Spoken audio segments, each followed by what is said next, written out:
Welcome to the Developing Life Podcast.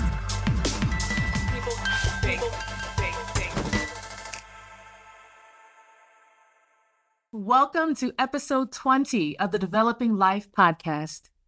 When personal fulfillment and professional success often seem at odds, how can individuals harness their talents to not only succeed, but find genuine joy?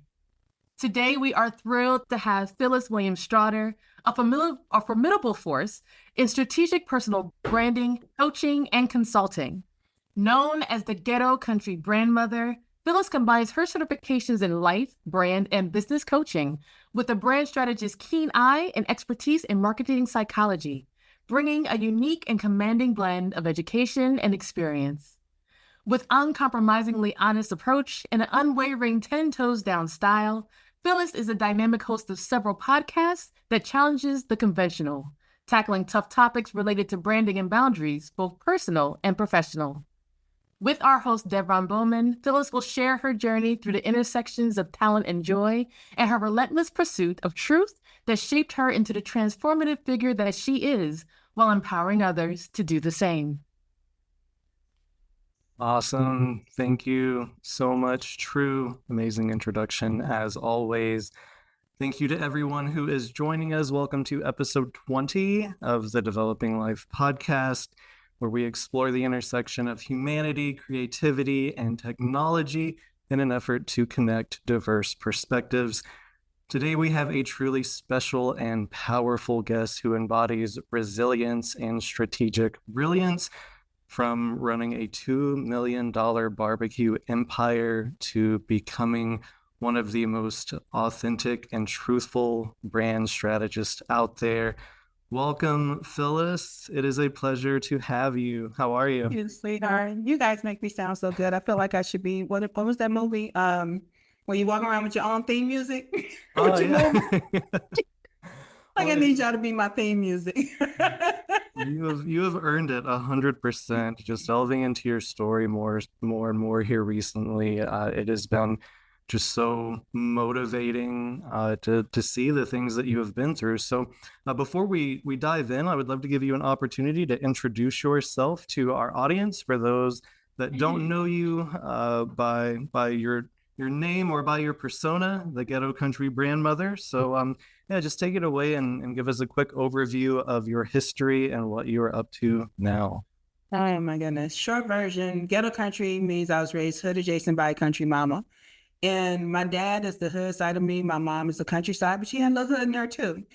And it was recognizing that I could not hide from that fact, not being embarrassed by that fact, and not allowing that to silence me. Because as big as I am, because I'm 6'1". I've been 6'1" for a whole lot of years. The roundness came after I married Neil, so that's a different thing.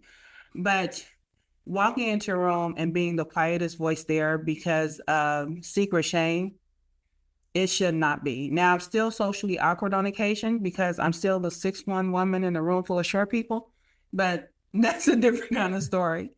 And going from barbecue to branding has been the ultimate journey, and how to speak up for myself in any situation. And why I do what I do is because I want people to be true to themselves. And the voice and the visibility and the vigilance of doing that is not always easy. And so it's finding the courage to do those things, even when you don't have the confidence to do those things, because I do not always have the confidence, but damn it, I'm going to find the courage to do some shit. About to say you could fool us because you seem like the most confident person in any room that you walk into. You are just unwaveringly authentic and truthful in any situation, and it has been amazing to witness that. And that's actually the reason that we wanted to have you on the podcast today. Specifically, I myself, it's because you have a habit of speaking the truth even when it is hard. And during one of our previous conversations, you spoke a truth that really resonated with me and opened up just a new path of thoughts. And it was in that a lot of people are getting paid for their talent, but it's not fulfilling to them. And so we went into this conversation about your purpose and your passion and leveraging your talent to fund your joy. And so before we delve into that, I think it's important that we connect your history with your present and your future vision to understand how authenticity and speaking your truth and embracing your power came to play such a pivotal role in reshaping your journey. So, I used to be in the service industry. I know that when you're in a position to open up a second restaurant and move forward, it is a huge success. A lot of people don't realize the monumental effort that goes into generating profit in a restaurant scenario, the amount of hard work and the amount of BS that you've got to put up with to get there. So you were in like this dream ideal scenario, but you stepped away from it because it didn't feel right. So can you take us through your journey, the feelings, the buildup there, and what that empire was, the toll that it took on you, and finally the decision to exit it and transform into a brand strategist? Oh goodness, let's see if I can get this story out. One of the things that always pushes me forward is my husband and I have always been supportive of each other in our endeavors. And my husband is an amazing cook. Y'all, I do not cook on purpose, not even for my child. And I love her dearly. But my husband is an amazing cook. And he started doing barbecue competitions. And those competitions started to cut into my shoe money, which was not making me a happy wife. But that was the start of everything for us. And finding a way for him to compete, but also finding a way to pay for the competitions. And that started at our dining room table. And from there, it's like, how else can I help my husband? And it was always about him and him fulfilling his dream of, being able to cook for a living. And so we went from there to getting into a farmer's market. And when we got into the right farmer's market, we got free PR. We were featured business in the middle of the food section of the LA Times. And that just fueled me. And mind you, I love business. Oh my goodness. I am such a paper pusher. That is my happy place. You let me sit in the office and push some paper all day long, I'd be happy, but that's not the thing. But that first piece of PR is what fueled us to move forward, because then we went from one farmer's market to end up being in 7. And our goal was, we started this in Watts during Thanksgiving, trying to sell barbecue when everybody else is trying to buy turkey. But we had made the decision, once we decided that this is what Neil wanted to do for a living, we said we were going to wait until the following year, August, when my stepson turned 18. But we got so popular so quickly, and y'all, this is a thing. Never not discount space and opportunity. But we started that in October, but by February, Neil, we were making enough money to replace Neil's income, and he quit his job. Wow. He wasn't supposed to quit his job until August, but we had gotten into that many markets and we had gotten that much popularity and notoriety just within the LA area that he quit his job. Wow. I still held on to mine for a while, but I quit my job when my daughter was 2. And that was some scary shit, because I have always had a corporate job. I have never been one. I didn't start out at McDonald's or one of those fast food kids. And I just always had a corporate job. So to decide to quit, it was scary. But my daughter was 2, but I'm kind of stubborn and bold and all that kind of stuff. And quitting was so simple, because I went home, I had gotten my annual review, and my boss made the statement, "You should just quit." And I'm like, "Bitch, you should quit. You make more money than I do, and you got an inheritance." But when I went home and I had the conversation with Neil, Neil's like, "Baby, just quit." It's like, you ain't said nothing but a word. And it was the struggle and understanding, not even realizing how much of a struggle it was going to be, how many missed mortgage payments there were going to be, how many red notices for the light bill there was going to be. There was none of that. But even in all of that, it did not scare me, because I knew my husband was going to be right here. I don't care what we went through. Dude was going to be right here. And as long as I had my family, I had everything. But we went around and we did farmers markets. We did the whole celebrity catering gig, y'all. It's so many tangents I can go off on. I'm not going to go there though. But even when we opened our first restaurant, when we finally got to that point, I was already beginning to see this wasn't me. I already knew it anyway. But like I said, I was I was fueled by his dream until I started drowning in his dream, and that became a whole nother issue. But opening that second restaurant, we had a great time. We were serving barbecue for breakfast. Still my favorite restaurant.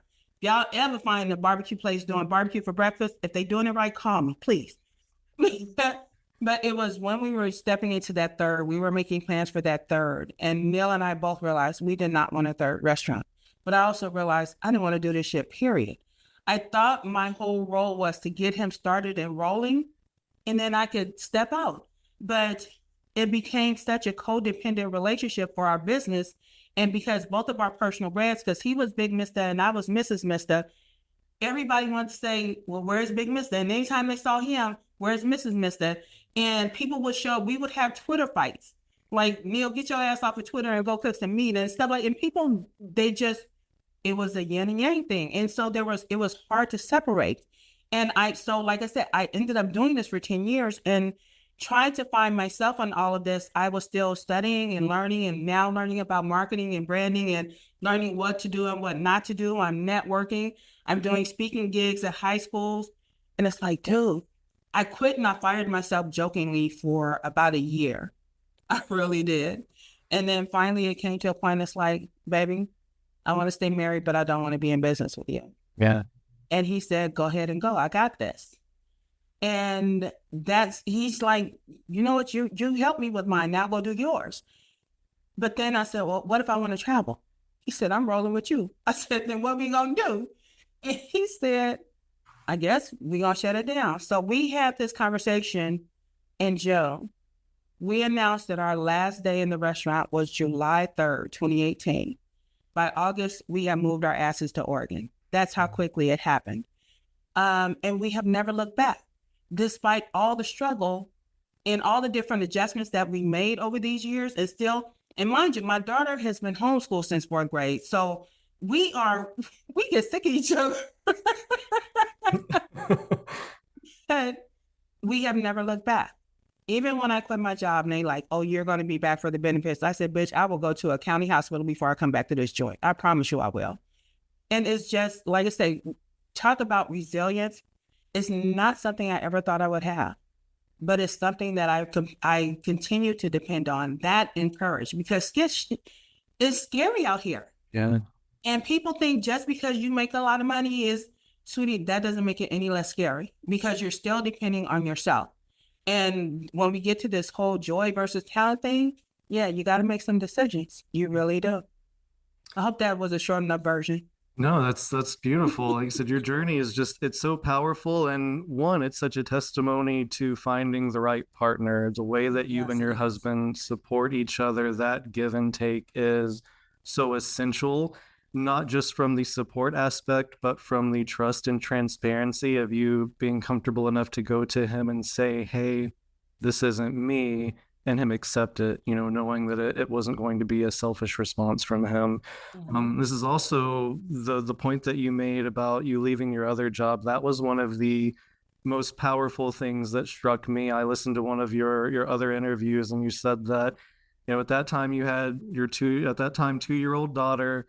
You didn't have a game plan established, a future vision. You had all the mortgages and everything coming in. And you pressed forward with courage because you said in that interview you didn't want a bullshit narrative passed on to your daughter about accepting an amount of money to do work that she was not happy with. Yes. So no matter what, you were going to press forward to set the example that you fight for your passion and you chase your dreams. And that is such an incredible thing to look back on and how it worked out for you. And so, we've also talked about the meaning of authenticity, and I'm kind of scared to use that word around you because I feel like you want to reach through the screen and slap me when I say that, because it is not a word that you enjoy. And I agree. We've had a conversation about how it is so overused, and it seems like the meaning has become very diluted in it. And so I want to know, in your journey, how authenticity played a role and how that really did redefine the moment in you shifting into brand strategy. And I would also like your suggestions or your thoughts on what we do to bring the meaning back. Do we find another word to replace this? Do we redefine it? Do we fight to restore the integrity? I mean, how do we, because it is something that all of us strive to be. I mean, that is the greatest form of connection. So how has the pursuit of authenticity shaped your journey, and how do you feel like we can maintain the integrity of being authentic today? For me, I started my authentic journey with Cass and Ebony when we were still on Clubhouse. Right. And we had a group in a Clubhouse called Authentic as Fuck, Get Authentic as Fuck, and we called it GAF. And where Ebony was life, I was brand, and Cass was business. So how do you get authentic as fuck in your life, in your brand, and in your business? And that was our thing. And understanding what that meant. And we always tried to make the separation between authenticity and keeping it 100. Because sometimes when you keep it in 100, you tend to get a bit petty. I know I do. Understanding to draw that line between, you know what, authenticity and keeping it real, or however you define that part. But it became clear that everyone wants to claim authenticity, and they are fake as fuck. And it's seeing that fakeness that wanted to make me not use that word anymore. Mm-hmm. And the more that I see people, I'm just being authentic, sweetie, authenticity is for you. When you actually look up the definition of authenticity, your authenticity is like, as long as you're being true to yourself, that's authentic. But the genuine connection that you want to make with an audience, that comes from genuineness. And so why do you have to tell me you're authentic unless you think that you're being fake? You shouldn't have to use that word all the time if that's what it really is. And so when you understand that my authenticity has nothing to do with you, me being 100, me keeping it real, it has nothing to do with you. Why do I have to constantly draw that word out? And so people are constantly telling you, oh, this is my authentic self. Y'all don't want the authentic Phyllis. It's a whole boatload of batshit crazy up in here that is not meant for everyone. Because the authentic me is, I'm a stay-at-home, I'm a homebody. My husband always laughing at me, you don't go nowhere. Why are you telling the people you're going somewhere? But I am. I'm a homebody. When I go on vacation, I want to sit at a cafe or a bar and drink and read a book and people watch. Ain't nobody got to, that's authentic to me. But I also enjoy good conversation. I hate that my husband is getting to the age where all he wants to talk about is the freaking weather. It's like, open your mouth again and tell me about the hurricane. We're going to have a situation. But those are things that truly turn me on. And to think that that's all that I am in my brand, or that you're entitled to all the brilliance that's me, including the crazy, because the crazy is brilliant too. But to think that you have to bring all of your brilliance to a personal brand is doing your personal life a disservice. And so there is nothing that says that you have to announce your authenticity. But there's everything that says, you know what, as long as I'm true to me first, then they're getting the best part of me. And knowing that you can't bring all of that crazy, because, sweetie, nobody wants all of your crazy, not even you. True. So just keeping that perspective with it, it's like, okay, you don't have to make the announcement. You don't have to say, well, this is my authentic self. Really? Are you afraid that somebody's going to perceive you as fake? And if they do, why do you even fucking care? So that's my thing about authenticity. I love that. And so let's dive deeper, because this really does bring us to the topic that our audience is here for, which is using your talent to fund your joy, to leverage the things that you're known for, are inherently good at, to do the things that you are passionate about. So in one of your recent conversations with, I believe it was Stephen Warrigan, you mentioned... Yes. Warren, okay. So you mentioned that Ghetto Country Brandmother ultimately was a narrative that was cast upon you, and something that you ultimately embraced but reshaped in your own way. And that's what I would love for you to expand upon, because I think that there is a perception that authenticity means letting it all out there and letting people 100% into your personal life, which we know and we'll cover later. I'd love for you to get into the dangers of oversharing and the negative impact that can have on our professional narrative. But for right now, let's talk about how you did control the narrative of Ghetto Country Brandmother and leveraged it to your benefit while also maintaining privacy in your personal life, because that is a thing that we need to be conscious of, and especially creatives need to leverage more. Like there are ways to put yourself out there professionally and weave in important life narratives without oversharing or becoming kind of like a dramatic situation online. So let's just dive into just the transformative power of Ghetto Country Brandmother and how it basically allowed you to send a big F you to all the people that doubted you and pigeonholed you. So yeah, it goes back to the whole Ghetto Country being my secret shame. And I know what kind of environment I grew up in. I come from a very, very big family. Well, a whole lot of cousins. My grandmother had 12 children, and you got to figure all of them had at least 2 to 4 kids, and they had kids, and there's this whole big family thing. And how we talk around my house, it's like, oh my goodness, I miss a good game of dominoes with some shit talking. It's like, oh, slamming them down or sticking that joker on your forehead because you know you got the last book.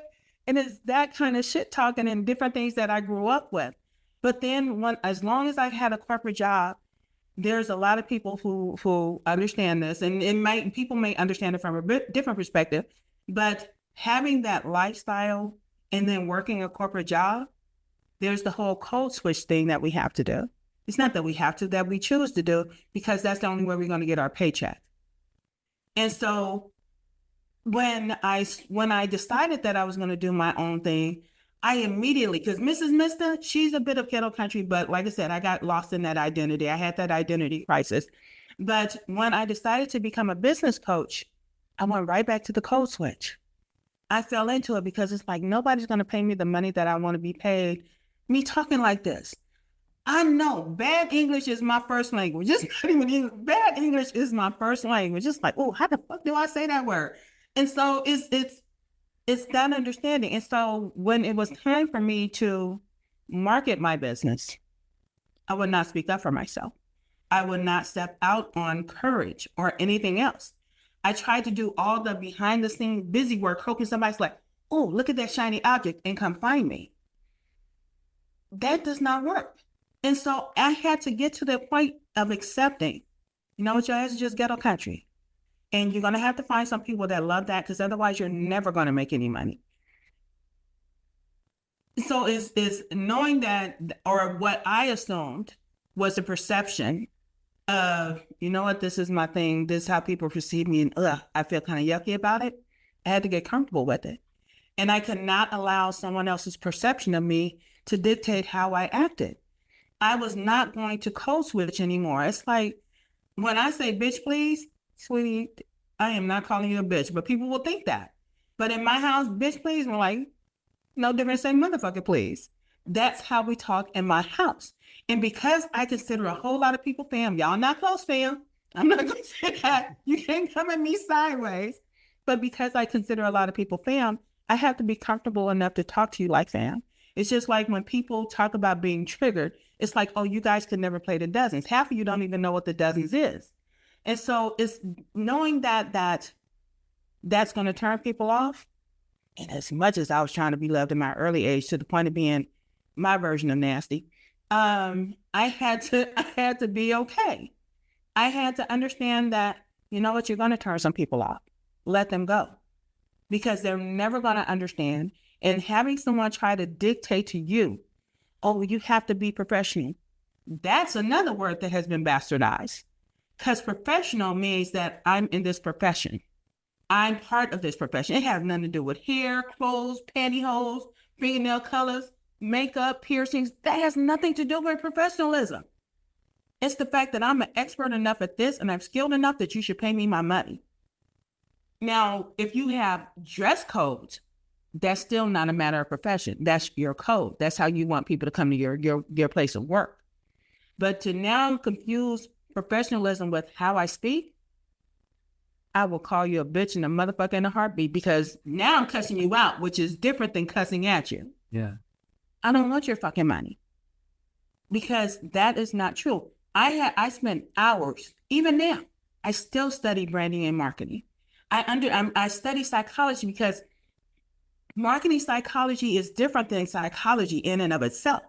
Because we buy emotionally, but we don't even recognize the emotions that's behind it. We want to say, oh, well, I could justify this because I need these shoes. No, you want those shoes. You want those shoes because you don't want to look broke. You don't want to look like you can't afford them. You don't want to look like, oh, well, I have to always buy the cheap shit. You want them because they give you a certain feeling, but you justify it with logic, which is totally different than how you live your life. The emotions that go behind how you live your life have very little to do with how you buy on occasion. And it's understanding all that. So accepting Ghetto Country was my first step in saying, you know what? Okay, I'm okay with me.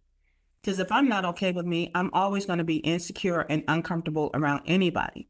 And now, because I'm uncomfortable, when I tell you it's going to cost you $4,000 to work with me, I can't say that number comfortably. Because if I say, oh, bitch, that's going to be $4,000. Some people are like, wait, you call me a bitch and then you go ask me. So it's really finding that balance of tact within your confidence. And so I would love to explore how you've maintained your empathy, because your demeanor from the second that I've connected with you has been confident to a T, unafraid to share your opinion, unafraid to chime in, the type of confidence that I admire and would love to be able to emulate.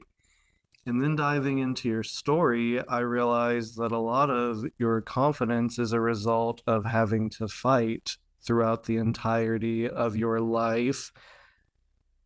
But despite the fact that you have had to fight throughout your life, you have maintained such a kind demeanor, and your mission still remains one of kindness and helping others embrace their power to create a better life for them.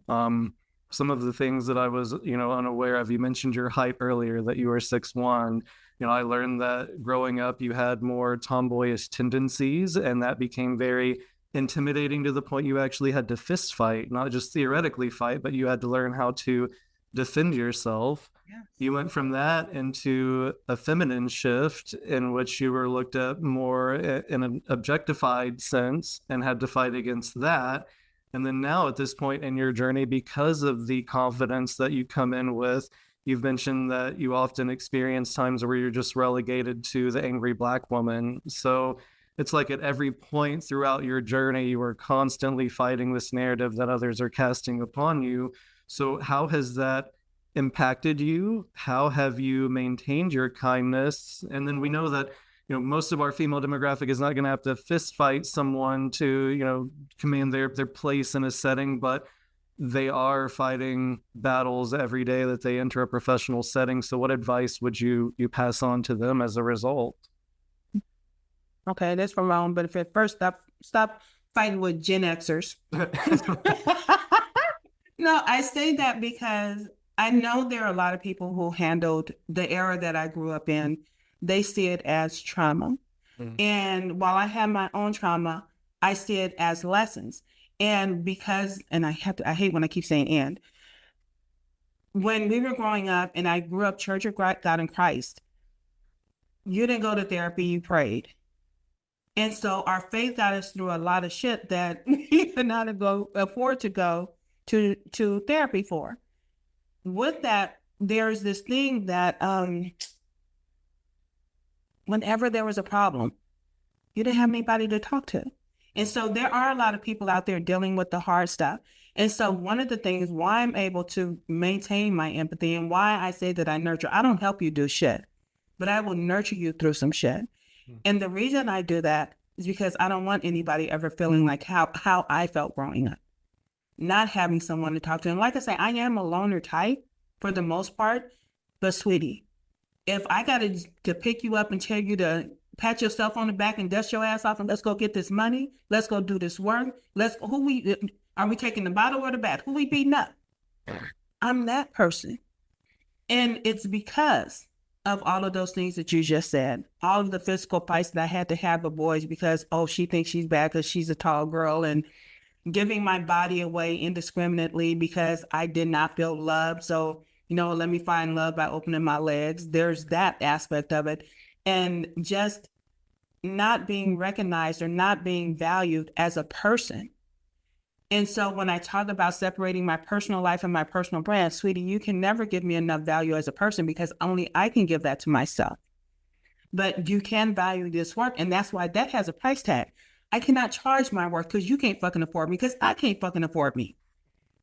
So to sit here and charge for this work, oh yes, that comes with a price tag. But understanding that I hate the word failure now, because I see everything that you've gone through that has gotten you to this point where you're still standing. Sweetie, that was a fucking lesson. And hopefully you've learned it well enough to make something out of it. And getting over all of those different humps and hurdles, you have to always remember, even when you were first born, you had to crawl before you could walk. And nobody wants to crawl anymore. Y'all want to take AI and let it. Sweetie, this is not a walker. You have to learn to do this shit on your own. So to continue to nurture you to show up for yourself, that's how I do this. I don't do personal branding because I believe so much in branding. I believe in you.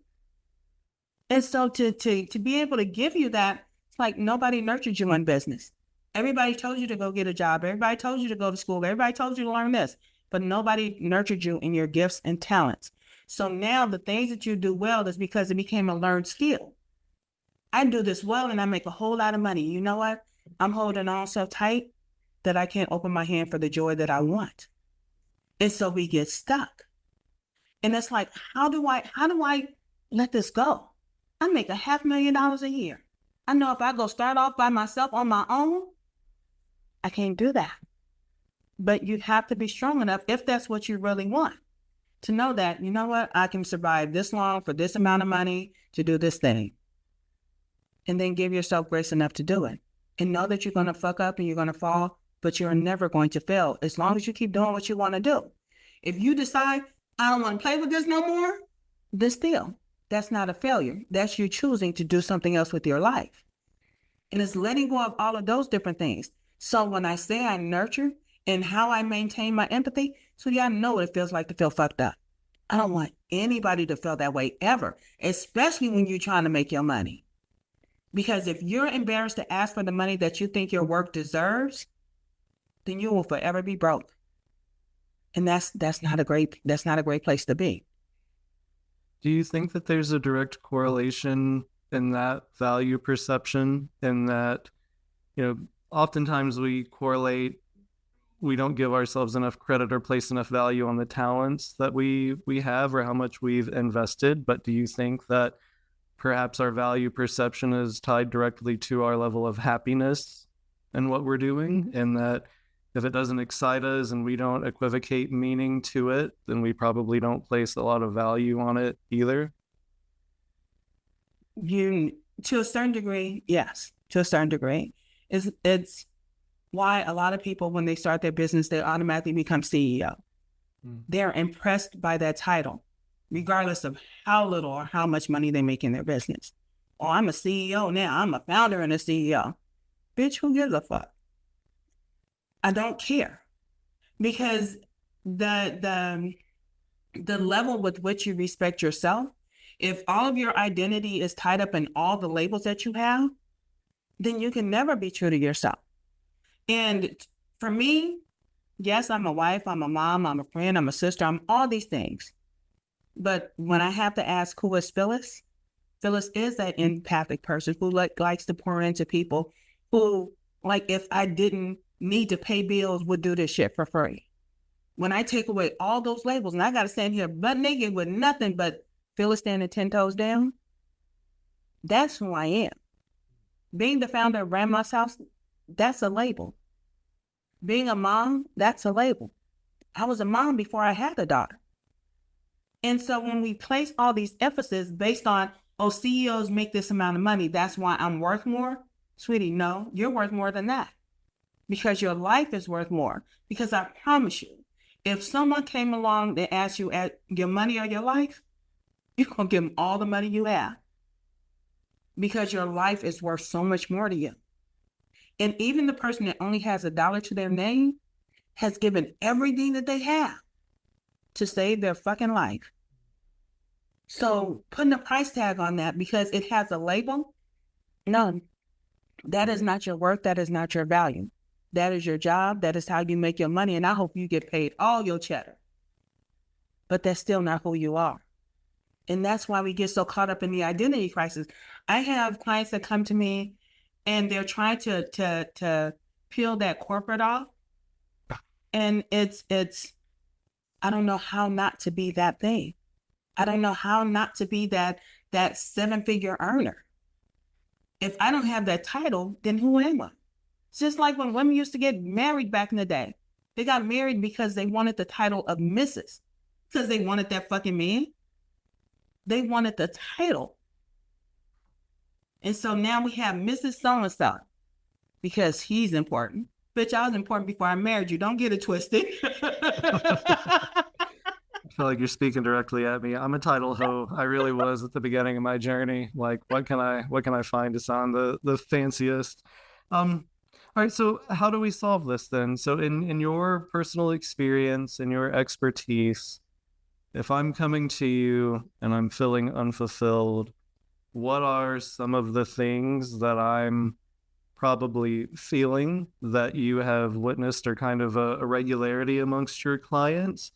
And then how do I bridge in a responsible way the gap between where I'm at doing something that I'm talented at, that pays well, but that's unfulfilling, moving that into something that is fulfilling and profitable? If you're doing it from a business perspective, it's, say you're a skilled accountant and you've been an accountant for the last 20 years, but you were doing it for someone else. But you have this passion. You want to be a skydiver. Okay? No one's saying you can't skydive. Yeah. Go make the money over here at this skill to fulfill this joy that you have over here of jumping out of perfectly good airplanes. And it's understanding that not everything that is our joy, that is our life's blood, is something that we're going to be paid for. It's like you may love kids and you want to help out all the single moms and go take care of all their kids, but them heifers can't afford you. So are you not going to do that? Or are you going to find a way, it's like, I'm going to go work for halftime and get my money over here, and then I'm going to come take care of your babies because I got you, because I know you need to go to school, get your education so that you can do better. And taking care of these children is your joy, but there's not enough money in it. So are you going to restructure your life so that you don't need as much money? Or are you going to chase money and say, oh, well, this is how much I charge because your kids is bad? Ugh. Which do you want? Is it your joy or is it not your joy? Because if you know that your joy does not supply the type of income that you want, then you got to go based on your skill. So let your skill go over here and make your money so that you can go over here and have your joy. Don't sit here and hate on a job because, oh, well, I got to do this shit all day. But what did you do all weekend? Did you run around and do everything that you wanted to do? That was your joy? Yes, somebody else is going to tell you that, oh, you can't have this day off. But when I do, I'm going to feel my joy. And nobody can steal that from you. But if you're doing it from a business perspective, sweetie, if what you're doing, like I said, what I do now is my joy. It just happens to be personal branding. But in actuality, for me, I get to pour into people every fucking day. And I get to tell them how great they are, how you get to show up for yourself, and how you get to say, fuck y'all. This is how I do what I do. That is my joy. Right. And I just happen to be paid for that. But before that, it's like, you know what? I was doing it for free anyway. When people will come to me for advice, and I'll meet a stranger in the airport. Baby, what's wrong with you? Who done fuck with you? Do we need to go beat somebody up? And as soon as they smile, it's a conversation. And it's like, okay, so what do you want? And part of, like what you asked me, part of what we don't give ourselves is what we want. Because we're so busy trying to make sure that we got what we need. Life is so fucking hard and stuff is so damn high. And shit is so far apart. We can only supply our needs. So we're afraid to ask for what we want. We're afraid to admit, you know what, I need at least $100,000 a year. But saying that means now I got to figure out how to make a fucking $100,000 a year. But also knowing that living in California, that ain't no money. I'm sorry. I'm probably born and raised in California. But recognizing that that's not enough money to sustain this type of life that you want. There is nothing wrong with wanting the best, but also recognize that people who are surrounded by the best are probably not the same people that you grew up with. And so when we start to shake the spot, we have to be comfortable with, I'm not leaving you, but I need to go over here and surround myself with people who know how to make money. Now you can come with me or I can come back and visit, but I'm not sitting here in this shit with you. Not no more. And people will say, oh, she changed. She thinks she's different. She thinks she's better. No, sweetie. I'm over here because I'm trying to make some money. I would love for you to come with me. But bitch, if you don't get your ass up, I see you when I get back. When I go visit my mama. That's it. And we have to be comfortable with those choices. And like when I wrote balance is bullshit. Balance, there is no balance. There is a juggle. Because you're going to have to choose between this and that. You got to say yes to this. And whenever you say yes to this, you're saying no. There's no multitasking in life. Pick one. Yeah. And be okay with it. Stop feeling guilty about shit that you decided. I'm not telling you to be an asshole, but I'm telling you to be okay with your decisions. And know that it comes with blessings and consequences. It's going to be on both sides. When you tell your mama you can't go to dinner, it's going to break her heart. But when you go over here and you have this dinner with this executive and you get this deal, I'm okay with that. Mom, I will be back. We okay? We good? Baby, I got you. Because your mom is going to forgive you anyway. And anybody that loves you, that's part of your support system, is going to love you anyway. They're going to lift you up. And it doesn't matter that you're making more than them. And I ain't talking too fucking much. I'm going to shut up.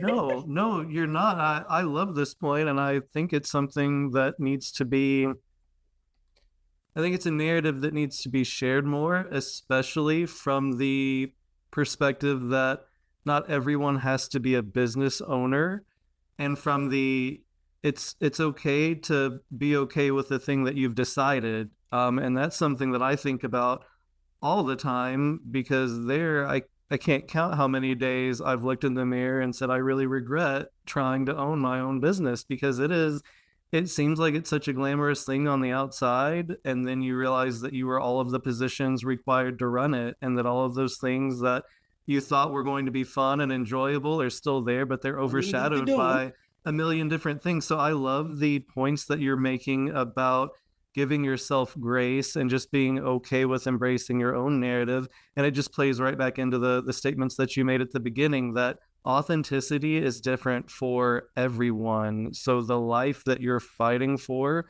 should not be a narrative that was shaped by the perception of someone else and what they have and how they got it. And I definitely agree in that we live in a world where people are skipping over the meaningful parts, and they're robbing themselves of fulfillment as well, because those journeys to success are where all of the inspiring moments and deep lessons and valuable connections are made. So we're coming up almost on an hour. In the next few minutes, I would love to open the floor up for Q&A. So if our audience has any questions, please feel free to drop them in the chat. In the meantime, I would love to give you the floor to express some of your strategy expertise, because you made a comment a couple of times in my research in that if you had the skill set that you have right now, it might have been a different story in the barbecue business scenario if you had had a strategy. Mm-hmm. Knowing what you know now, like your lived experience, and reflecting back on your experience in the restaurant, what changes would you have implemented, or what do you think was missing? And do you have advice specifically for our creatives or business owners that are within that space that you think would be very valuable and help them avoid some of the heartache that you faced in your journey from a strategy perspective? Yeah.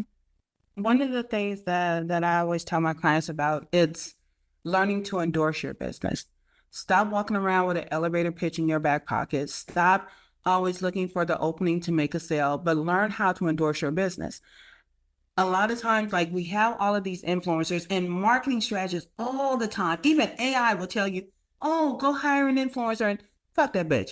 You go learn how to do your own shit. Learn how to endorse your business. And endorsing it doesn't mean like, oh, we have this over here and there's a water ride over there and oh, you go down it. No. Learning how to endorse your business is how you endorse any other thing that you enjoy.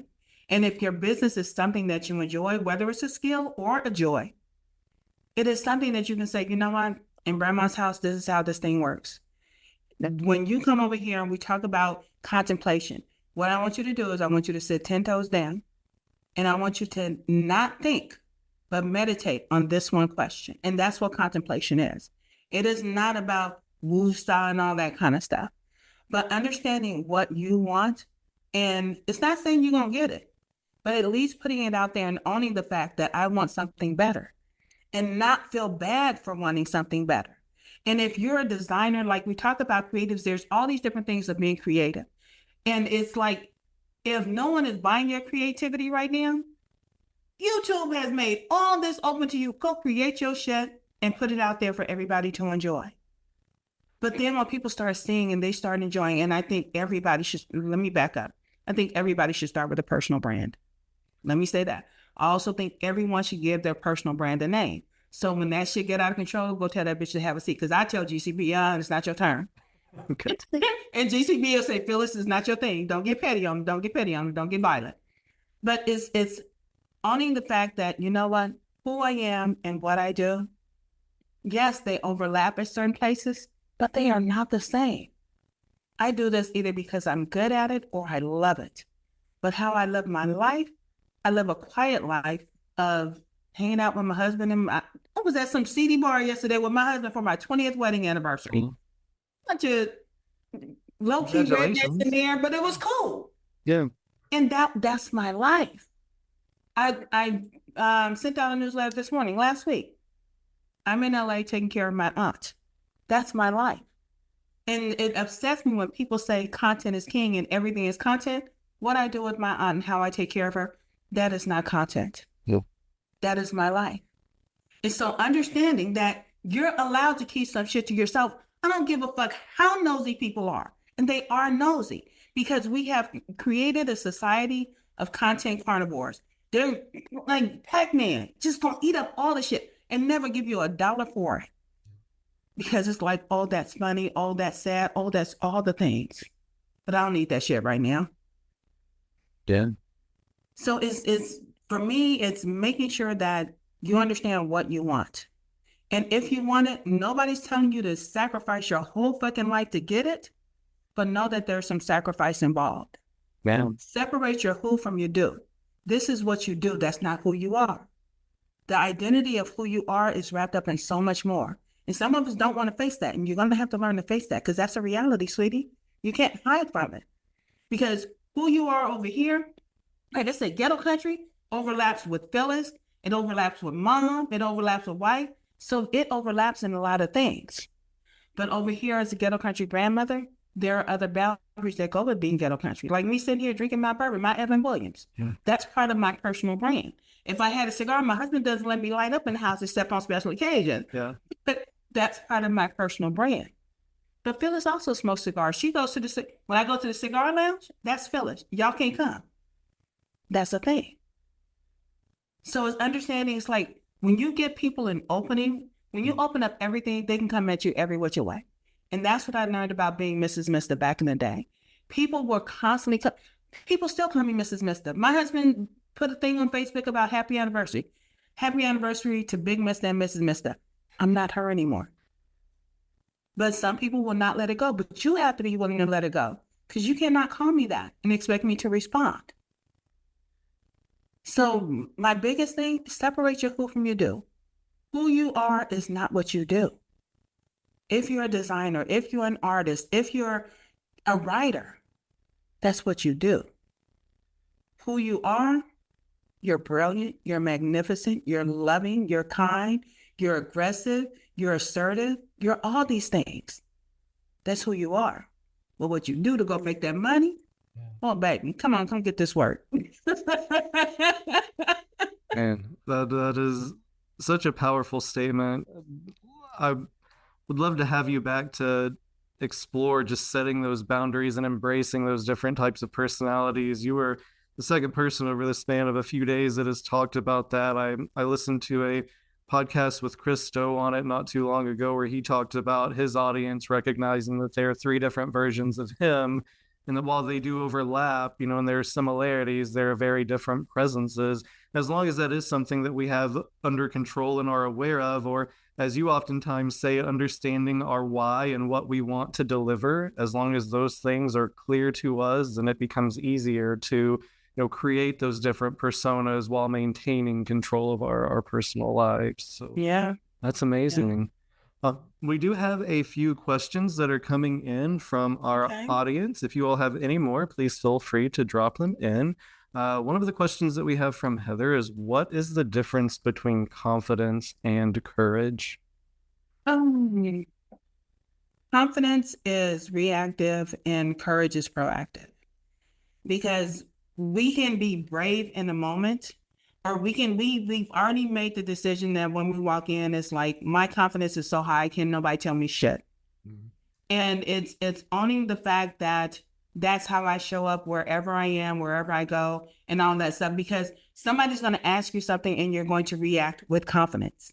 But when you don't have that confidence, you have to be courageous enough to go anyway. Because if you don't have the courage, most people won't even show up.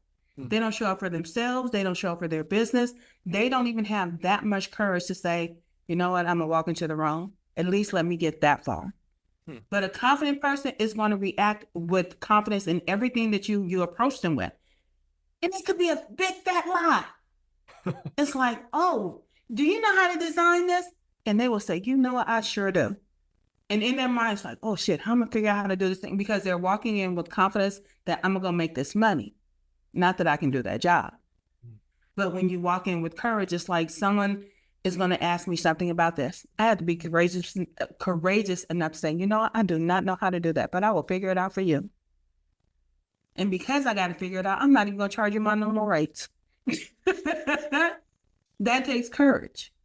That's not offering them a discount. That's somebody paying you to learn some shit you don't already know. So it's understanding, like I said, courage is proactive. It's making a decision to do the things that you want to do. Confidence is like, I don't give a fuck if I can't do it. I'm going to say I can, even when it's bullshit. Does that make sense? It does. It's not all the way bullshit if you're confident in your capabilities and know you can figure it out. There are some things where courage is, understanding yourself enough to take the leap of faith. But yeah, no, those are very clearly defined examples. So we always like to provide a little bit of time to go through and allow you to express your gratitude, or just let us in on the individual's experiences, things that have really shaped your journey. So right now, do you have some influences in the form of people, experiences, literature, podcasts, things that are just really supporting you right now or have had an impact on your journey? I think I was a part of Future Pro for 3 years. Okay. And one of the things I tell Chris, and I've told him more than once, I'm like, he's my hero and my nemesis. And watching him do what he does, and even with the plethora of people who speak on personal branding, I respect your game, but I do not agree. And so it does fuel me to do what I do. When I talk about personal branding, I'm talking about from a scaling and growth point, from you not forever being a business of one. Where when people get on LinkedIn and talk about your personal brand on LinkedIn, it's like, okay, when you leave LinkedIn, where's your personal brand?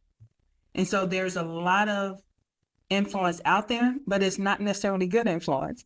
I tell people my example, the go-to prime example for personal branding for me, Snoop Dogg. Snoop Dogg is a personal brand all up and through. You don't see shit out there with Calvin Brothers on it except maybe his check. Snoop is the man. Snoop is carrying the torch in Paris and going to be a commentator. His brand is strong. He is the only dude I know, and maybe because I haven't looked for any, he's the only dude on LinkedIn that says Snoop Dogg. Everybody else got to prove who they are. I got to prove that I'm Phyllis Williams-Strawder. Snoop shows up and it's like, oh, give him a platform. What? And so it's if anybody is my inspiration, and like with writing the book that I'm writing right now, he is the inspiration that, or not the inspiration, but he is the example all through that book.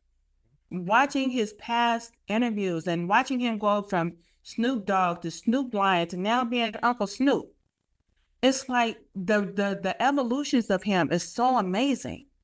I'm like, I want to be the Snoop Dogg of personal branding, because he has done things that people don't even give him credit for. I was just watching something earlier about his Skechers deal. When Skechers came after him, it's like the way he played it out is like Skechers for everybody. It's like Nike got Jordan and that's all they got. But over here with Skechers, get Skechers for mom, dad, grandma, the kids, everything. And to walk around with, I promise you, I'm getting me some Skechers from Snoop, just because I really respect his personal brand and how dude ain't never put down his blunt to do nothing. Even the interview that I was watching when he was talking about Skechers, dude's an interview with a fat blunt in his fingers. Yep. Y'all don't know blunts. It's a big ass joint wrapped with cigar paper. And I only know that. I don't smoke weed. I just know that because I have my upbringing. But he has never wavered from being Snoop. He repositioned himself out of the rap game into having all of these various business and being besties with Martha Stewart and having deals with big lighters and coming up with the Bud bag, that little purse they made. And he's just this phenomenal, everything that has Snoop or Dog or some version on it. He has turned that brand, that personal brand name, into something other than Calvis Brodus Jr. So I have mad respect for him for that. So he is and I got to go read I think he wrote a book that didn't do so well, but I'm going to go get that book. Amazing. Do you have any others? Do you have any podcasts or books or anything like that? Believe it or not, I love podcasting because I love running my friggin' mouth, but I don't listen to a lot of podcasts because I think I just found one. It's like, I've had it. It's two women and they talk about the things that I've had it with.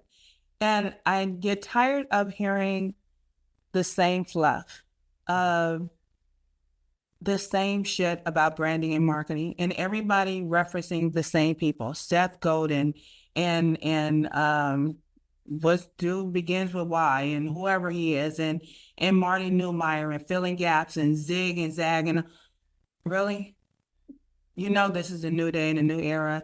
And even though influencers are out there, the personal branding is in y'all, even quoting, who is it? Jeff Bezos. I promise you, anytime somebody says your brand is what they say when you're not in the wrong, I walk away. I just trust and believe. If you ever say that to me, I have just lost a little bit of respect for you, because I don't give a fuck what you say when I'm not in the room. I really don't, because you cannot control that narrative. And the thing about is their gut feeling about you. I don't give a fuck. If I cannot control the narrative of the brand I'm building, then I'm not in control. I have given control to everyone else. And that's what they're telling you to do, and I refuse. Period. I love that. And to support that, you have a few projects that are coming up. So why don't you keep us in the loop on that? Heather told me to specifically bring up Staying Married because she is super excited about it. I am as well. So yeah, upcoming just projects. How can we stay connected with you, support you? What are we looking forward to for the rest of the year from you? To stay personal, like I say, I keep my personal and my professional separate. I do a podcast with my husband saying, just trying to stay married today. We've been married 20 years yesterday, but we do a podcast together, and the way he puts it is we take a short-term look at a long-term relationship. And so just trying to stay married is TRY apostrophe N, because I made it spell trying wrong. But doing that with him every other week and developing that to help actually do his brand, because I also do something called behind the scene, the BTS Brand Baby Hookup, and it's where people get to sit in on our sessions as we build out his personal brand and eventually scale that into something that's going to be his business, because he doesn't have a business right now. And that's why I was talking to True earlier. He's gone from voiceover, which he did for a couple of years. It's like, let's throw that shit in the trash can or make it a side dish for the thing that we're doing. And creating that openness is like, it's $50 a month. You come in here, you get to ask questions, you get to watch his brand be built, you get to see his analytics be changed, you get to see him morph into going from, hey, y'all, to, you know what, my kitchen can folks. And there's this whole experience of being able to actually be on the ground floor of a brand as it's being built. So that's there. I recently did something with my pricing in that I made it, you know what, pay what you can. It's not saying you can come in and pay me $20 to become a bold brand baby, but these are the 3 different price levels for this. Instead of paying the $17.81 a month, this is what it is. Because I know people want to work with me. Yeah, I don't do a whole lot of millennials, so you better be special if you step to me. But it's making, I wanted to make this second half, I wanted to make myself more available. So having this $50 a month and then doing the pay what you can and bringing back the podcast in August. Okay. That's coming back in August, and it's going to be named after the book, Branding, Boundaries, and Bullshit. Because I want people to recognize that, yes, branding and marketing is still a thing, but with AI being so dominant, where's all the bullshit and the boundaries? Let's call the thing a thing. So the podcast will be back in August, and that's mine. That's not the one with my husband. But like I said, I want to be more accessible because I do make a decent amount of money. So in my perspective, I can afford to do this. And the disparity in the price points, you don't like it, don't talk about it, don't touch it. It ain't for you. I don't care. Oh, you should be charging for it. Get on out the way. So yeah, it's that's the nurturing side of me. That's the mothering side of me. Let me make sure my babies can get in here and get some work done. Even that, I love just the balance between the bold, powerful side and the nurturing, empathetic, just, wants to help as many people as possible side. That is so beautiful to put out there. So, well, I think that at this point, we will thank you for your time. It has been such a pleasure to dive deep into a few of these topics with you. I could go on for hours with you and just listen to your talk. Your perspective is so unique, and I do appreciate so much you challenging the narrative that is out there, because I feel like it gets just repeated mindlessly, so it has kind of become the standard, and there are so many different ways to achieve success. So thank you for making us aware of some of the tools and techniques and guidance. Can I say one other thing? Of course, yeah. He made this so, and I love you guys' podcast because you do give the audience an opportunity to ask questions. And for some reason, most people will not ask a question. And you think that it's embarrassing. You think that people should already know this or it should be basic. Sweetie, whenever, I don't care if I got to make up a question, ask a question to get to the question that you want to ask, because you seldom have opportunities to get to people who are at a certain level. And I'm not even saying I'm at that level. I'm accessible. I ain't that accessible, but I'm accessible. But whenever you're given the opportunity to ask a question, ask the fucking question. Don't sit there on it because you don't want anybody else to hear, or you think your business, you don't want to be embarrassed by where your status is in your business. Ask the question. Yeah. Whatever you do, don't ever miss an opportunity to ask a question. So, or ask us, just for our audience here with us right now and listeners, as you hear this, during our live conversations, always feel free to private message myself, Heather, or True. If you feel embarrassed or reserved in asking a question, we'll weave it in there or send it in anonymously. But yes, we would love to take advantage of the guests that we have on here, because yes, in our opinion, you have made it, and we are extremely grateful for your time and your wisdom and just being here with us today. So thank you so much. Well, I appreciate you guys as well, because like I said, a lot of people, there's so much niching to talk bullshit, and the fact that you guys are bringing back the humanity, which is so important. Yes, AI is a wonderful tool, but do not lose sight of humanity and think that it's going to save your ass, because it's not. No, it's all about connection is the future. AI makes everything easier, so it is up to us to make everything else more meaningful. Yes, that's how you said that. Your mission. Yeah. Well, thank you so much, Phyllis, for being with us. We look forward to having you back for another episode. And until then, we look forward to supporting your podcast that will be launching again in August, as well as following you on your social media platforms and coming to you for branding, strategy, and marketing knowledge. So thank you very much.